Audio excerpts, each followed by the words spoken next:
Okay, I think we're live. At least that's what.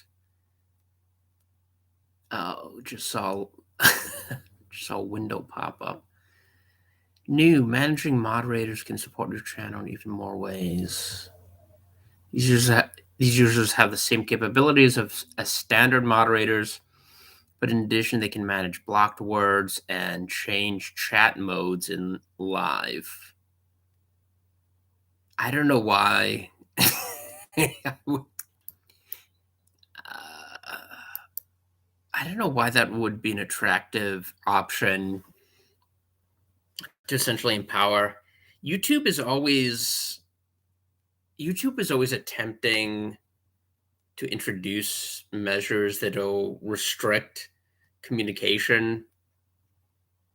It's kind of interesting because it started out, I think the original slogan of YouTube was broadcast yourself. And it's transformed into the complete opposite of that. You're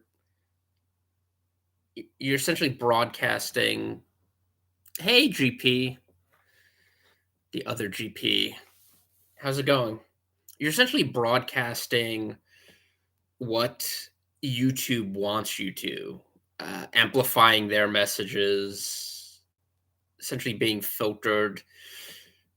Your communication is being filtered, and obviously you're using their platform, so it's not an unmoderated. Regardless of where you are, if you're using someone else's platform, you're going to have to abide by certain rules. But the way it's transformed in the past, yeah, obey the algorithm. The way it's mutated just over the past 5, 6 years has been astonishing. What you can't There are certain scientific facts you can't. I don't even know how far I should go, but there are certain provable, demonstrable scientific facts you can't utter. There are certain topics you can't discuss, and the amount of the amount of things you can the amount of topics or subjects you can address has become narrower and narrower, and and there's nothing there really doesn't seem to be anything that you can do as a creator to push back against that. It I can understand I can really understand the appeal of these alternative sites because it's become impossible if you have a particular subject uh, that you want to discuss. If it intrudes upon any of their ballywicks, they can just throttle you. And someone said this once, and I think it's true. YouTube would be perfectly content if all they did was makeup tutorials and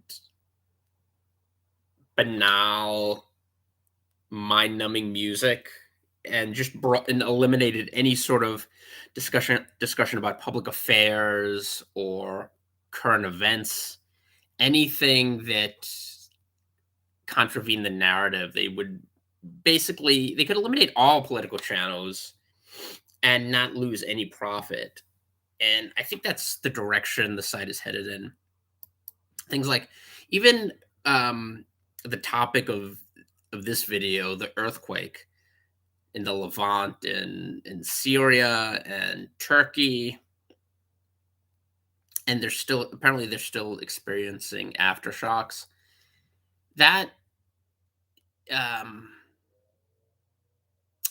Oh yeah, I heard about the Ashbury revival, mostly because I subscribed to Spencer Smith's channel, and he did a video about that. Apparently, he was there. He was visiting New York, I think, this week. No, no, it's not distraction at all.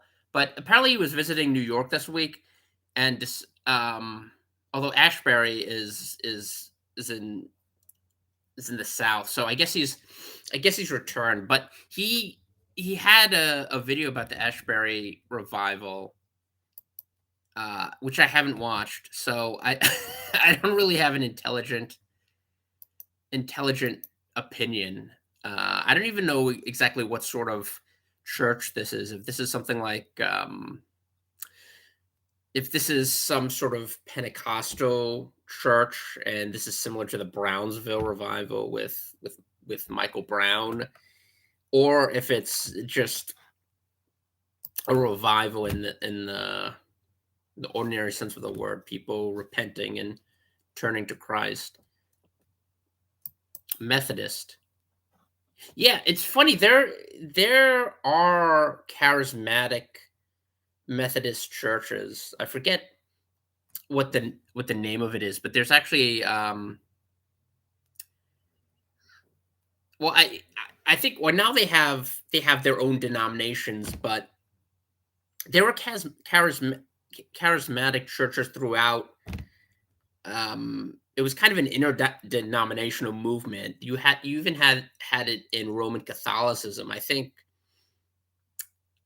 one of the Supreme Court justices, Amy Coney Barrett, belonged to a charismatic Catholic group when she was younger, or maybe she still does. I'm not certain, but it was sort of spread out throughout the denominations. You had like traditional um, holiness and Wesleyan groups. Obviously, there were charismatics. Uh, there was a charismatic movement there, but you also had them in other mainline Protestant groups, and then eventually they created their own denominations. Um, so Methodism, yeah, I know that the United Methodist Church is definitely not. it's They're more interested in trans quote unquote rights than revival of any kind. So this is probably, I'm guessing, not not affiliated with them. Um, but regardless, it is interesting. I would be curious about because he's usually pretty solid doctrinally. Spencer Smith is. So I think even though there's some things I disagree with, I think he's a bit too legalistic in some respects. He's kind of one of these people who think uh, one of these Christians who think you need to be maybe I'm mischaracterizing him, but he definitely is very Baptistic, um, Baptist. But otherwise, he's very doctrinally sound. So I'd be curious about what he thinks about this. He's also very um, missional. I think he even has a mission. He calls himself missionary Spencer Smith. So he has a mission in the Dominican Republic, which he's done many videos about. So I'd be interested in what his thoughts are. I don't have thoughts because I'm not really that.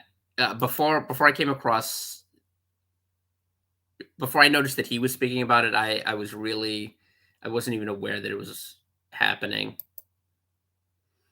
Um, oh yeah, the earthquake. Well, the thing is, the earthquake. See, this is another thing. This should be something that you could discuss, but because of the way online media in 2023 is structured, it even discussing something like this, some of the underlying reasons why it's so hard to distribute earthquake humanitarian aid, something like that, you would assume you could talk about it on YouTube, but even that's even that's treading upon dangerous ground. So because it goes if you want to question the narrative coming out from the government, now they're trying to portray this as the response to the earthquake. They're trying to portray the Syrian government and Bashar al-Assad as this obstructionist force who's preventing needed aid from being delivered to people who are dying and in danger of exposure and sick. Hey, Richard.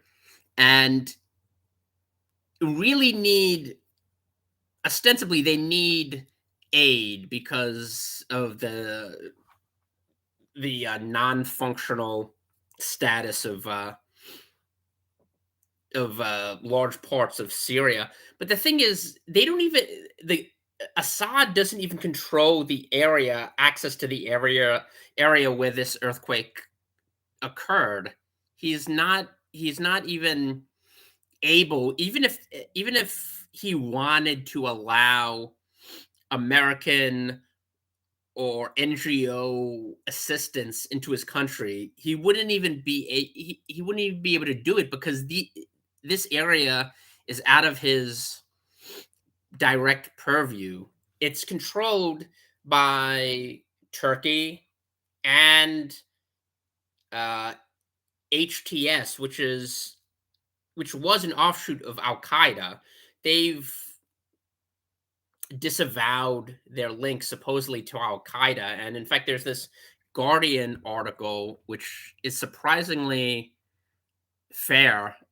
It's surprisingly newsworthy. But there's this Guardian article where they quote him, but they also disclose the background behind this guy. I think his name is Galani, uh, who's head of this group HDS, and they they describe how he is a jihadist. He's literally a jihadist who runs uh, large sections of Idlib. He's essentially the go-between, uh, and it's also and now even if it's not working directly with Al Qaeda, it's a jihadist group that's essentially under the auspices of Turkey. So the people have control over what aid is distributed in these areas, whether it's Turkey or Syria. It's either Erdogan and his government directly, or what's essentially a proxy of the Turkish state, which wants to encroach upon and expand into that part of Syria. Oh, hey GW, that's good to hear. Yeah, I decided to do it a little. I was going to do it earlier, but decided against it. So, contra this narrative put forth by the U.S. government, there's nothing Assad can do to, even if he wanted to assist this part, the people living in Idlib and in this part of northern Syria. There's nothing he could do to help these groups. And you have these press releases from the State Department and from the administration attacking him for not allowing in humanitarian aid, which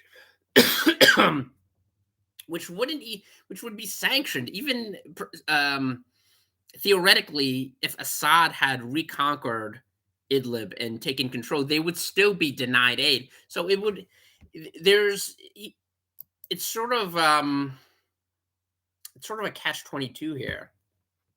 Even if you hate Assad, and he's not exactly the most endearing public figure, even in the Middle East, there's nothing he could do to help these people living in his country because it's essentially an enclave carved out for every jihadist group that hasn't been totally defeated, that's still trying to exert power in Syria. They have control, and a lot of them, like HTS, are proxies for Turkey. So they're Erdogan's pawns essentially. And there's nothing. But if you wanted to talk about this on YouTube, for example, I think Katie Halper, she has this podcast called Useful Idiots, and she was live streaming the other day with, and she interviewed a woman who was, I think she was a foreign, she was a correspondent for an independent news service who was discussing this, and she brought this up. This is something that's not algorithm friendly. It's probably deranked. It's not it's not amplified by YouTube.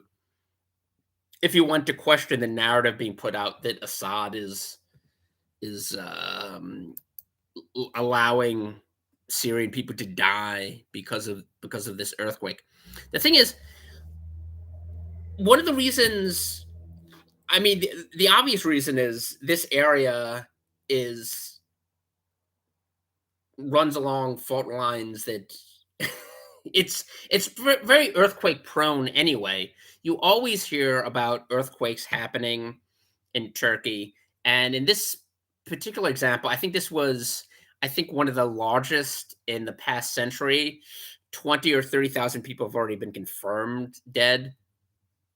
So it's already a problem. Plus, the infrastructure there isn't it isn't as great. So it's not up to the standards of Japan or the United States or Western Europe. So you're going to have more casualties as it is, but you're also not going to you're also not going to it's not going to be that great when you have literal jihadists in control of the distribution of aid. For anyone who's looked at and seen what Afghanistan is like, or Gaza, or whatever you could pick whatever. You're not going to have an efficiently run administration. Not that the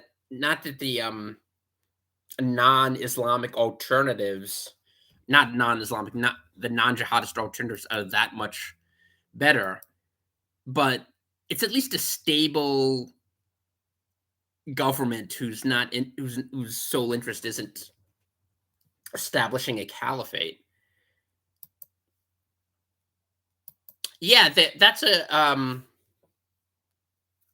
that too. The the earthquake. I mean, it describes it in in the Gospels. The earthquake. The earth was rent after um, when Jesus was on the cross. It's a huge, it's an earthquake zone, basically, this part of the Middle East. In fact, I think there was a Times of Israel piece where they were talking to scientists who said that it's very possible it could happen there as well. But like I said, in some countries it's worse just because the infrastructure, the buildings are not constructed as sturdily as they are in uh, in um, in the West. Yeah, there's a lot of I think there's a lot of archaeological evidence that confirms the events described in scripture. Not only um, the historical events, but also some of the scientific things like earthquakes or uh, in fact, there's if you look at the New Testament, Paul's epistles, the Acts of the Apostles, all of the cities there, and it's one of the most extensively documented travelogues. If you just wanted to look at it as a list of cities and towns and villages, and it's interesting to look at it that way because usually at the back of every Bible, there's usually maps. There's maps of ancient Judea and Israel. Sometimes you have maps of Jerusalem and the what's called the Old City now, or this. And you also have maps of Paul's missionary journeys, and these are extensively documented. So it's not what the people like to degrade the Bible as if it's some sort of piece of literature or novel. But when you look at ancient texts, it's probably one of the most well documented resources, and it's written like you would the way it's written as it's almost as if these facts are being reported. It's you know, it's much more factual than most of the or almost all of the journalism that we see today. Yeah, that was another interesting earthquake. There's a book by Lars Brownworth which mentions this. When Julian the Apostate took control of the Roman Empire, he tried to revive the pagan religions, the pagan deities, and he did this through a number of ways. By that point, he realized that overt persecution, throwing Christians in prison, or executing them in the same way as Nero or Diocletian or Decius. He realized those were not effective means of thwarting Christianity, so he tried more subtle ways, revoking uh, tax subsidies or subsidizing pagan temples, um, deities from the Roman pantheon. He would give them subsidies. He would make it harder to hire Christians and through the civil service and do all these sorts of things to try to revive paganism. And one of the things he wanted to do was to reconstruct the temple that had been destroyed by the Romans, the um, the temple that had Herod's temple that had been destroyed by the Roman Empire. He wanted to reconstruct it as a way of thwarting Christianity and proving that the scripture was false. And it was a complete debacle. It barely got off the ground. He tried to, but it was thwarted. And I think that's another. There are there are there are all sorts of even extra biblical historical events that I think you can point to certainly and say this proves this demonstrates the truth of Scripture. And I think that's one of them. The idea that up until this point, no one has been able to reconstruct the temple, and it's not just simply a matter of Jews being dispossessed of the land of modern Israel only coming about in 1948. It's not simply, in other words, it's not simply temporal circumstances that prevent that from happening. There are very good biblical reasons why that hasn't happened yet. But um, just to wrap up this, I think I just want to use that as an example. This earthquake as something that is a newsworthy event that theoretically you should be able to discuss it without incurring the wrath of YouTube censors. And I mentioned it at the beginning, the fact that I saw a little pop up even before I began the stream saying that you can basically make people add powers to the moderators. I don't know if anyone's noticed this, but there during live streams now, and I'm not sure if this is universal or if it's just certain live streams, but they delete comments. YouTube, it's not even the moderators. Obviously, moderators have the power to remove comments, to delete things, even to time out or remove users.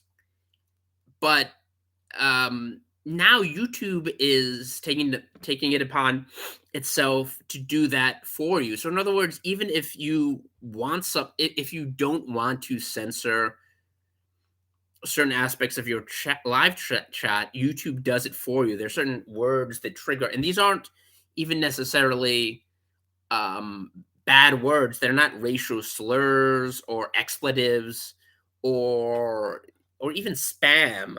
It's just words that trigger some sort of they trigger some sort of algorithm that YouTube automatically removes them. it's kind of it's not just annoying, it's also a bad sign for the platform. And I know people have been trying to create alternatives to YouTube. None of them have been that successful, but it does seem like we're reaching the point where it's not workable in the long run if you can't have a platform where people can discuss the most pivotal issues, pivotal current issues. Anyway, I just wanted to throw in my cents. GP Richard GW, it was great having you here. And as they always say, like, share, subscribe, do what you will with this content. And I will see you all next time.